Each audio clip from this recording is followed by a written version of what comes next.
Pengacara Ridwan Kamil, Muslim Jaya Butar-Butar memberikan tanggapan soal langkah pengusaha Revelino yang melakukan intervensi di gugatan model Lisa Mariana terhadap kliennya. Seperti diketahui, Ridwan Kamil digugat Lisa Mariana atas dugaan perbuatan melawan hukum di Pengadilan Negeri, PN, Bandung. Dalam sidang lanjutan yang digelar pada Selasa, 24 Juni 2025, Revelino Tuawase, pria yang mengaku sebagai ayah biologis anak Lisa Mariana pun mengajukan intervensi hukum. Kabarnya kini hal itu sudah didengar oleh pihak Ridwan Kamil.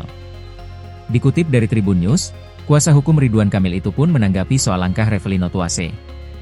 Menurut sang kuasa hukum, apabila Revelino Tuawase memberikan pernyataan dan pernyataan itu benar maka gugatan Lisa Mariana terhadap Ridwan Kamil pun bisa gugur. Muslim membeberkan, jika pernyataan soal Revelino ayah biologis dari anak Lisa Mariana, maka tuduhan Lisa terhadap Ridwan Kamil terbantahkan. Sebagai tambahan informasi, Lisa Mariana sebelumnya mengaku pernah menjalin hubungan spesial dengan Ridwan Kamil di tahun 2021. Dari hasil hubungan tidak sah itu, kabarnya Lisa Mariana sudah melahirkan seorang anak. Merasa namanya terkena berita miring, politisi yang akrab disapa Kang Emil itu pun buka suara. Ia lantas menuliskan klarifikasi usai dituding memiliki anak dari Lisa Mariana. Klarifikasi itu dituliskan Ridwan Kamil lewat unggahan Instagramnya Ridwan Kamil.